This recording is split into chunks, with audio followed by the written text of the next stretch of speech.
Welcome, fellow Biafrans, lovers of freedom across the world. I welcome you once again to this very platform. Wherever you are joining us from, I appreciate you and I say, may Chukwu Okike Abiyama continue to guide you, protect you. Please, if you have not yet subscribed to this very channel, kindly subscribe, like and share. Click the notification bell so that you'll be notified each time I upload a video. You will be among the first to receive it. In this platform, we bring information that has to do with the Biafran people. Information that has to do with the Zoological Republic. In this platform, we bring details and videos close to your doorstep so that you can understand what is going on in the Zoological Republic of Nigeria. In this episode, I'm going to present to you a formidable response from a Biafran to the trending issue today. They plan to extradite our beloved sister, Amaka. Wherever they are making such plan, of course it's going to fail because it is being made out of hate. She did not do anything wrong because she was only responding to the bully against her. And Biafrans have come out and they responded. I want you to get to listen to this very response. Hear it, and you also see the reason why she responded the way she did. Let us watch to the end, and you'll be glad you did. Today, Simon Ekpa dares federal government reveals Biafra actualization after 50 million votes referendum. Plus, Nigerian government enforces no work, no pay policy on striking doctors amid ongoing failure to rescue abducted colleague. Oh well, these are the issues on the table for today. But before we go straight into them. Fina. All right, other ones that made it to our radar this morning amid growing tensions within the Nigerian diaspora. That's the NITCOM chair, Abike Dabere-Erewa, is under scrutiny for her silence on a viral audio clip in which Yoruba speakers urge unity against the Igbo community, accusing them of tarnishing Nigeria's reputation. This perceived bias has drawn sharp criticism, especially after Dabere-Erewa swiftly addressed recent threats from a Nigerian-Canadian woman against the Yoruba, highlighting the ongoing ethnic division among Nigerians abroad. The audio, which sparked outrage among listeners, features contrasting views from Nigerians of different tribes, raising concerns over rising ethnic antagonism and questioning NITCOM's role in resolving this conflict. It's like this is not going to die down anytime soon. Moses, yesterday we had this. It's going to die down. It's going to die down. But the way people are going about it, videos are beginning to surface on social media. We saw there's a video of the first lady now. She was making a statement about the Igbos and all that. And someone said something that interested me. Someone said, that video? I don't really think if it is a recent one because it was on X.com. And those someone were like, Dabere should do what? Should go first if she's to arrest people or to, go ahead to talk about how people should be treated when it gets to, making hate speech and all that, that she should go back and start doing the arrest from those who started it. Now, do you think this is going to still die down anytime? This will die down this is basically a distraction. It's a distraction. It will die down. We are one Nigeria. We have our politicians have made good use of our fault lines, but then this is a phase that will die down. Now, this woman, Ohanes and Igbo, have come out to say, look, she's not. We don't recognize. Which her. faction of the Ohanes and Igbo now? A faction of the Ohanes and Igbo have come out to say, look, we don't recognize her. They have dissociated themselves from her statements, and Nigerians abroad too are coming to say, look, this is not what we are here for. We are not here to kill ourselves, all right? We can be together as one, regardless of the fact that during the live conversation where she made those statements, there were people cheering her on. But ultimately, you know what they say about not washing your dirty linen outside. I think Nigerians will come together, and this will just be a phase by the weekend. Chukuma, do you also share the same thought? I think I have a slightly different opinion. All right. But I think the issue now isn't about what Amaka said.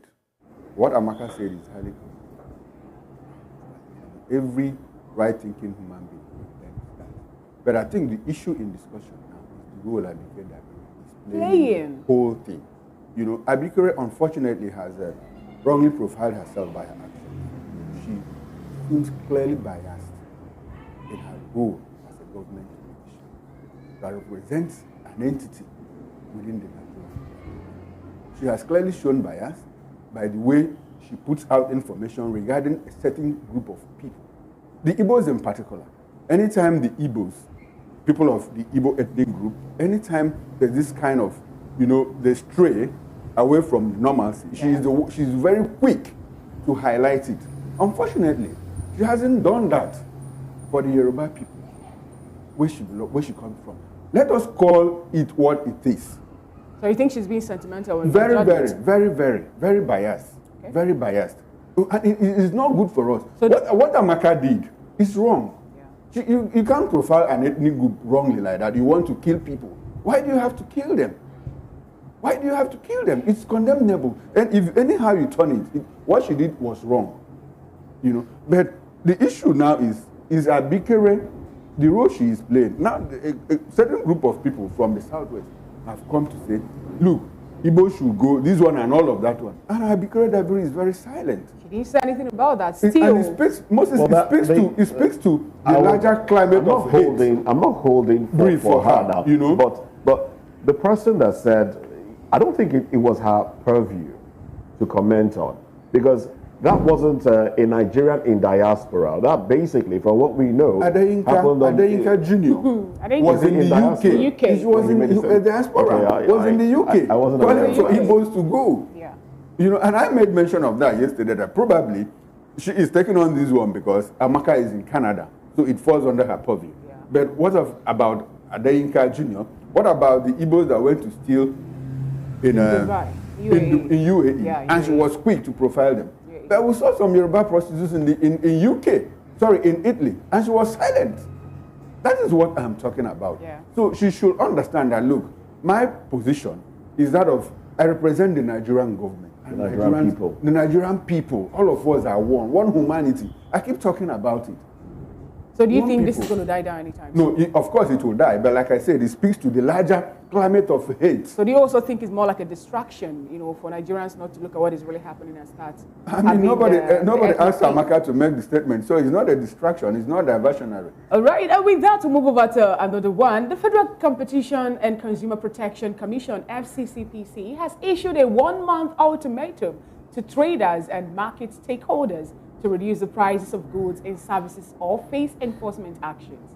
Executive Vice Chairman Tunji Bello, addressing the growing concerns over unreasonable prices, highlighted significant discrepancies such as the fruit blender price at $89 in the US being sold for 949,999 naira in Lagos, Nigeria. He emphasized that violators could face severe penalties, including fines and imprisonment under Section 155. Market stakeholders, however, pointed to challenge like high transportation costs, multiple taxation, and exorbitant charges on imported goods as factors driving price increases. They called for government intervention and collaboration with the FCCPC to address these issues while ensuring fair pricing. The ultimatum underscores the government's effort to stabilize the economy amid widespread consumer exploitation concern. Wonderful one, a country where we don't have price regulation to start with, and we also know... I think this is what they're trying to do. And we know that we don't have even development. Let's bring it down. Well, we don't have even development in Nigeria. What they're trying to do. And we're having a price control now, or FCCPC going over traders, where we know we don't have a particular way. For example, we've been crying for resource control in Nigeria. It's not done. We can't constantly shut down institutions for not doing what we feel they should do, right? Okay. We should also look at our own selves, all right? What they are trying to do, what the FCCPC is trying to do, is to regulate. It's about the same thing. As far as I'm concerned, it's coming late. Okay. It's about the same thing the traditional rulers in Oyo State did, where they gave an instruction that the unions in the market should not arbitrarily hike prices. Do they have transports also that will carry those union people to come to the market to buy their goods to sell? They gave an instruction that that the unions in the market should not arbitrarily hike prices, because it wasn't about the price of goods coming into the market. It was about the unions now. Now, the Oni of Ife gave this instruction, and it was a beautiful thing. He even said that if a stranger being a non-indigent, comes into your state to do business, the person should not be threatened, because that was what they were doing. And we see that happen in marketplaces all over. They threaten people, they enforce a price regime on you regardless of, because of, you know, what the association, what they want to get. So I think it's high time FCCPC brings down the hammer. I understand the place of insecurity hindering free movement of goods and services across the country. I'm coming. Please. We're looking at other aspects from of this. one place to another. I understand the role of government in ensuring that transportation, we have the rail system that is not really working very well. I'm sure something should be done in that regard. But then the people themselves should ensure that they don't just hike these things. I was in the marketplace the other day. Excuse me. I was in the marketplace the other day. A good that was worth about 15,000 naira. Before now, it was about 8,000 naira, and then they had taken it to 15,000. And I went elsewhere. I mean, I went somewhere, and they were telling me 25. But I hope you know now, that when I moved around the market, I hope you know that if you check the filling stations, for example, what this filling station is selling the fuel pump price is different from the other one. And this whole thing is actually happening. Like I said, it's a very broad conversation. I think if FCCP want to come in to say they want to shrink this, they should also look at the issue other of ways. price differentials. Yeah. You know, is a threat to our economy now. But we also have to factor in the fact that there is inflation. We don't have a price control board, which FCCP is trying to do. And Tunji Bello, fine young man, fine journalist, very brilliant. I've encountered him a lot of times. You know. I would have also liked to speak about, you know, because this FCCPA is also in charge of regulating competition in the market so that they don't create monopoly. All right. You know, and they were there, and Owando has been, OVL is now owning the distribution arm of NMPCL, and they didn't say anything about it. So, and all of that. I hope they will still go to the market and tell them. It's clearly outrageous. Right, something you buy for $89 in the US, and it's like 900. It's close to 1 million. That example is outrageous. is unacceptable. That example is an extreme one. Anyway, we'd like for you to join the conversation on our Facebook. Did I say Facebook? YouTube page. We are also on Facebook, by the way. But on YouTube, we are Voice of the People TV, and on all the social media platforms, we are at VOP TV Live. So click on the subscribe button, click on the notification button as well, so you get to know when we come your way every day. All right? Now, we're going to the papers in 1 minute, so stay with us. Don't go nowhere. To the newspaper headlines, we have the Daily Trust, we have the Blueprint, we have the Nigerian News Direct, the Guardian newspaper, the Daily Times, the Sporting, so a whole lot of papers happened to be before us this morning. I would like to start off with the Guardian newspaper that have its banner headline this morning to be Living in Abuja, the making of a capital city of gross inequality, rags, riches. Living in Abuja, the making of a capital city of gross inequality, rags, riches. And we have a pictorial or a cartoon network there, quite interesting. But anyway, I wouldn't want to go to that cartoon. Let's move over to the other headlines that made it to the cover page of the Guardian newspaper. FG gives traders 1 month to crash prices of goods. Government increases suburb matching grant to 3.5 billion naira. That story is on page 7 of the Guardian newspaper. Afe Babalola cautions against 18 years limit for WAEC and NACO. EKEDC explains disconnection of Unilag after 180 million naira payment. Foreign inflows down by 57.22% as investors appraise portfolio. Over 55,910 civilians killed in Nigeria in 4 years, says report. Ajay vows to fight on, says police invitation, mere distraction to labor struggles. That story is on page 6 of the Guardian newspaper. Doctors strike. FG threatens to invoke no work, no pay rule. The story is on page 3 of the Guardian newspaper, and those are the headlines that made it to the cover page of the Guardian newspaper this morning. And from the Guardian, we move over to the Daily Trust. The banner headline for Daily Trust reads, Nigerians paid 1.04 billion naira ransom to kidnappers in 1 year. Nigerians paid 1.04 billion naira ransom to kidnappers in 1 year. That's according to a report. 1,056 killed, 7,568 abducted in 1,130 incidents. Credible intelligence lacking. That's according to the former AIG. That's Assistant Inspector General of Police. Ex-DSS boss wants emergency declared on security. Troops neutralized 1,166 terrorists in 29 days. That's according to the Defense Headquarters. There's a pictorial there showing Femi Falana, Ajero's lawyer, with Ajero. Behind him is Deji Adeyunje and some members of executive of the NLC. I guess they went to the police headquarters with him, and oh yes, there are 3 pictures. Like they said they would. Yeah. Yes, like they said they would. Beside that pictorial, you have, I returned $10,000 to please Allah. That's according to an airport worker. That's a good one, coming from a good Nigerian. We are good people. Police interrogation, labor movement worth dying for, according to Ajero. That story is on page 25 of the Daily Trust. Strike. Federal government slams no work, no pay policy on resident doctors. You can find that story on page 25 of the Daily Trust. And the downstream headline reads, CBN report warns of rising financial strain for citizens. CBN report warns of rising financial strain for citizens. That story is on page 4 of the Daily Trust. And that will be all from the Daily Trust. Daily Trust. All right, and so away from the Daily Trust, let's go to another paper now. We have the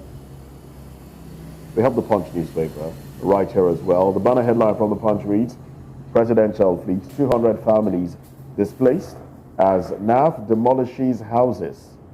Soldiers deployed in sight. Property owners demand compensation. FG keeps mum. All right, on top of the nameplate. Governor's Jobs Bazaar.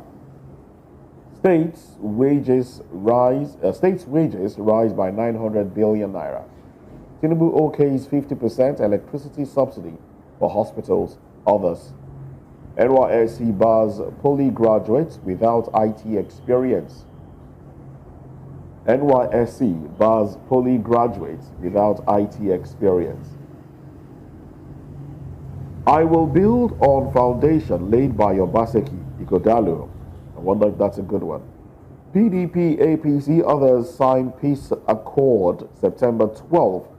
Well, with these peace accords being signed, we still see hoodlums snatch and grab ballot boxes and run. And, oh well. Okay. Ajero honors police summons, false terrorism allegation. No work, no pay. No work, no pay threats won't stop strike. Resident doctors. Botox enlargement doctor declared wanted as client dies during surgery. Canada ends visitor to work permit policy. All right. Well, these are the headlines from the Punch newspaper. We have time to do another round. All right, the Daily Independent this morning, it has its banner headline to be FG plans crack down on businesses, fixing hiking prices of goods. The writers to that headline give market associations, transporters 1 month to crash prices. Once individuals cooperate, face substantial fines and imprisonment. And we have the window. My fellow Biafrans, after watching this clip, I want you to be the judge for yourself. Go to the comment section and write on the comment section, tell me what you feel about this. I thank God for the Prime Minister, Mazi Simon Ekpa, the Commander-in-Chief of the Armed Forces of Biafra. Biafran people are going to defend themselves. If it's going to take everyone out to defend Biafra, we will do that till the last man standing. May Chukwu Okeke continue to guide our Prime Minister, Mazi Simon Ekpa. May Chukwu Okeke continue to guide our Liberation Army. Biafra government, peace, progress, unity, and equity. We move airborne. Thank you, and stay safe.